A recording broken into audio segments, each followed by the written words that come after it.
Hi friends, welcome to Aadish சமையல். இன்னைக்கு நம்ம பார்க்க போகிறது தீபாவளி ஸ்பெஷல் மிக்சர் தாங்க பார்க்க போகிறோம். இது வந்து ரொம்பவே நல்ல சூப்பராக டேஸ்டியாக இருக்கும், ரொம்பவே ஈஸியாகவும் செஞ்சிடலாம். இது ரொம்ப கிறிஸ்பியாக நல்லா அவ்வளோ சூப்பராக இருக்குங்க. இப்போ எப்படி செய்கிறது, இதுக்கு என்னென்ன பொருட்கள் தேவைன்னு பார்க்கலாமாங்க. இப்போ மிக்சர் செய்கிறதுக்கு ஃபஸ்ட்டு நம்ம காரா பூந்தி ரெடி பண்ணிடலாம். அதுக்கு இங்கே ஒரு பவுலில் 1 கப் அளவு கடலை மாவு சேர்த்துக்கலாம். 1 கப் அளவு கடலை மாவுக்கு 1/4 கப் அளவு அரிசி மாவு சரியா இருக்குங்க. இதை சேர்த்துக்கலாம். இதுவே நீங்க நிறைய குவான்டிட்டியில பண்றீங்க அப்படின்னா கிலோ கணக்கில் மாவு எடுக்கிறீங்கன்னா 1 கிலோ மாவுக்கு 1/4 கிலோ அரிசி மாவு சரியா இருக்கும். இப்போ இதோட தேவையான அளவு நம்ம உப்பு சேர்த்துக்கலாங்க. நான் ஒரு 1/2 ஸ்பூன் அளவு உப்பு சேர்த்துக்கிறேன். இதோட காரத்துக்கு தேவையான அளவு மிளகாய்த்தூள், நான் 1 ஸ்பூன் அளவு மிளகாய்த்தூள் சேர்த்துக்கிறேன். இது காஷ்மீரி மிளகாய்த்தூள், இது வந்து நமக்கு நல்லாவே கலர் கொடுக்கும். இதோட ஒரு 1/4 ஸ்பூன் அளவு பெருங்காயத்தூள் சேர்த்துக்கலாம்.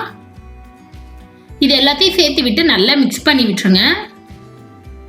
இப்போ இதோட கொஞ்சம் தண்ணி ஊற்றி நல்லா மிக்ஸ் பண்ணி கரைச்சி எடுத்துக்கலாம். அதாவது பஜ்ஜி மாவு மாதிரி கரைச்சி எடுத்துக்கலாம். ரொம்ப லிக்யூடாவோ கெட்டியாவோ இருக்கக்கூடாது. அப்போ நமக்கு வந்து பூந்தி நல்லா உருண்டையாக குண்டு குண்டாக வராது.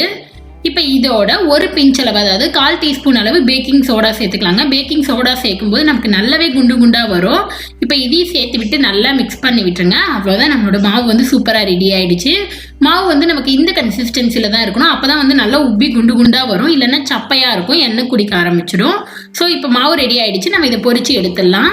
அதுக்கு இங்கே ஒரு கடாயில் எண்ணெய் வந்து நல்லா சூடாக இருக்குது. இதில் நீங்கள் இந்த மாதிரி கரண்டி வச்சுருந்தீங்கன்னா இதில் கூட பொரிச்சுக்கலாம். இது வந்து ரொம்ப சின்னதுன்றதுனால நமக்கு ரொம்ப டைம் எடுக்கும். இதுவே பெரிய கரண்டியாக இந்த மாதிரிலாம் வச்சுருந்தீங்கன்னா நீங்கள் அதில் கூட பொரிச்சிக்கலாம். அப்படி இல்லைன்னா காரா பூந்தி பொரிக்கிறதுக்கு கடைகளில் இந்த மாதிரி பெரிய பெரிய கரண்டிலாம் இருக்கும், இதில் கூட நீங்கள் பொரிச்சு எடுக்கலாம். நான் இன்னைக்கு இதில் தான் இப்போ பொரிச்சு எடுக்க போகிறேன். கடாய்க்கு மேலே இந்த கரண்டி இது மாதிரி வச்சுக்கோங்க. நம்ம ரெடி பண்ணி வச்ச மாவை ஒரு கரண்டியில் எடுத்து இந்த மாதிரி ஊற்றிட்டு நல்லா தேய்ச்சி விடுங்க. நமக்கு போட்டதும் வந்து பூந்தி நல்லா உப்பி மேலே எழும்பி வரணும். அப்போ தான் எண்ணெய் அந்தளவு சூடாக இருக்கணும். பாருங்கள், ரொம்ப ஹை ஃப்ளேமில் வச்சுடுங்க. அதுங்க அடுப்பை மீடியம் ஃப்ளேமில் வச்சுட்டு தேய்ச்சி விடுங்க. அப்போ தான் வந்து நமக்கு கிறிஸ்பியாகி நல்லா செவந்து வரும்.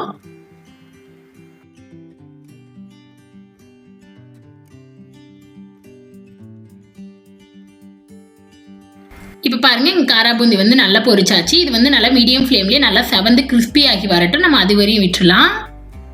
இப்போ நமக்கு காரா பூந்தி வந்து நல்லா செவந்துருச்சு. இந்த மாதிரி கரண்டியில் எடுத்து தட்டி பார்த்தீங்கன்னா அந்த கலகலன்னு நல்ல சவுண்டு வந்து நமக்கு கிறிஸ்பினஸ் சவுண்டு வந்து நல்லா கேட்கணும். இப்போ இதை அரிச்சு ஒரு பிளேட்டில் மாற்றி எடுத்துடலாங்க. அவ்வளோதான், நம்மளோட காரா பூந்தி சூப்பராக ரெடி ஆயிடுச்சு. இதே போல் மீதி எல்லாத்தையுமே நம்ம பொரிச்சு எடுத்துடலாம். பாருங்கள், நல்லா அவ்வளோ சூப்பராக இருக்குது, பார்க்க நல்லா குண்டு குண்டா. இப்போ நம்ம மிக்சர் ஓமப்பொடி செய்கிறதுக்கு மாவு ரெடி பண்ணிடலாம். அதுக்கு இங்கே ஒரு பவுல் வச்சுருக்கேன். அதில் 1 கப் அளவு கடலை மாவு சேர்த்துக்கலாங்க. 1/4 கப் அளவு அரிசி மாவு. நீங்கள் முன்னாடி காரா பூந்திக்கு எவ்வளோ மாவு எடுத்தீங்களோ அதே போல் தான் இதில் ஒரு 1/4 டீஸ்பூன் அளவு மஞ்சள் தூள் சேர்த்துக்கலாம். தேவையான அளவு உப்பு சேர்த்துக்கோங்க. இதோட ஒரு 1/4 ஸ்பூன் அளவு பெருங்காயத்தூள். இது எல்லாத்தையும் சேர்த்து விட்டு நல்லா மிக்ஸ் பண்ணி விட்டுருங்க.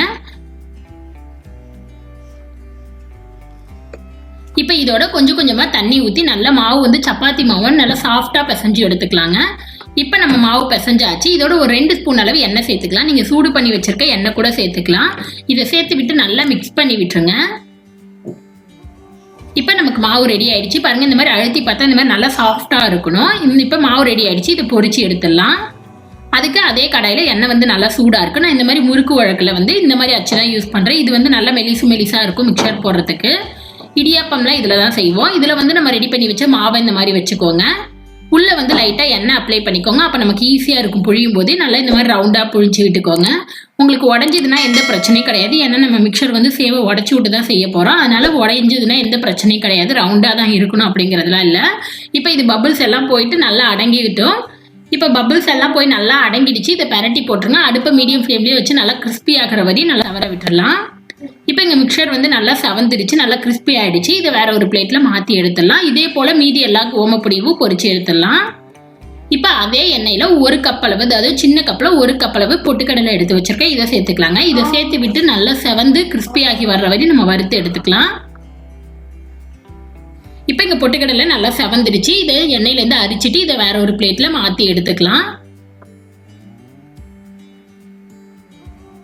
இப்போ அதே கப்பில் 1 கப் அளவு வேர்க்கடலை, அதாவது வறுத்த வேர்க்கடலை வச்சுருக்கேன். இதை சேர்த்து விட்டு இதையும் நல்லா வறுத்து எடுத்துக்கலாங்க. நீங்கள் வறுக்காத கடலை கூட எண்ணெயில் போட்டு வறுத்து எடுத்துக்கலாம். இப்போ இங்கே கடலை வந்து நல்லா வறுபட்டுருச்சு. இதையும் எண்ணெயிலேருந்து தனியாக எடுத்துட்டு ஒரு பிளேட்டில் மாற்றிக்கலாம்.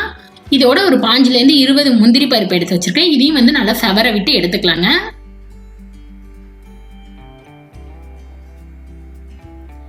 இப்போ 1 கப் அளவு அவல் எடுத்து வச்சிருக்கேன், இதை சேர்த்துக்கலாம். இதையும் சேர்த்து விட்டு நல்லா பொரிஞ்சு வர்ற வரையும் நம்ம விட்டுறலாம். இப்போ பாருங்க அவல் வந்து நல்லா பொரிஞ்சு வந்துருச்சு. இதை வேற ஒரு பிளேட்ல மாற்றி எடுத்துடலாம். அவ்வளோதான். கடைசியாக வந்து இங்கே ஒரு 5-6 பல்லு பூண்டு இடித்து வச்சுருக்கேன். அடுப்பை ஆஃப் பண்ணிவிட்டு அதையும் கொஞ்சோண்டு கருவேப்பிலையும் சேர்த்துக்கோங்க. பூண்டு வந்து ஆப்ஷனல் தான், நீங்கள் பிடிக்காது ஃப்ளேவர் பிடிக்காதுன்னா சேர்க்க தேவையில்ல. பூண்டு சேர்க்கும்போது ரொம்பவே சூப்பராக இருக்கும். இதையும் சேர்த்து விட்டு நல்லா கிறிஸ்பியாக ஃப்ரை ஆனதுக்கப்புறம் இதையும் ஸ்ட்ரெயின் பண்ணி வேறு ஒரு பிளேட்டில் மாற்றி எடுத்துருங்க.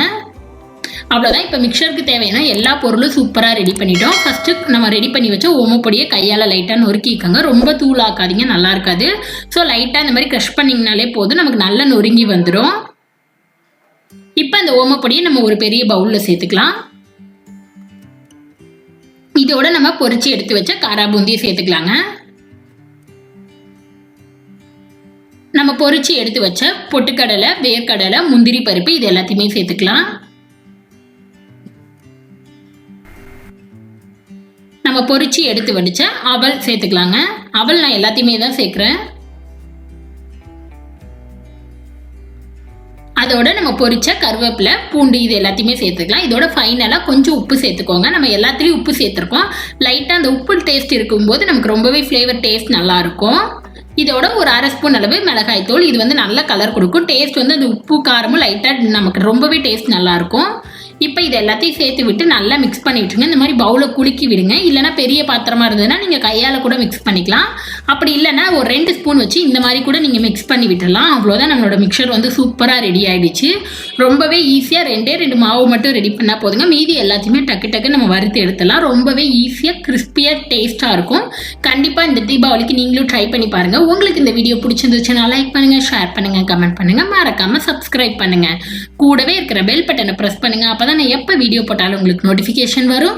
நெக்ஸ்ட் ஒரு நல்ல ரெசிபியில் உங்களை பார்க்குறது வரைக்கும் பாய்.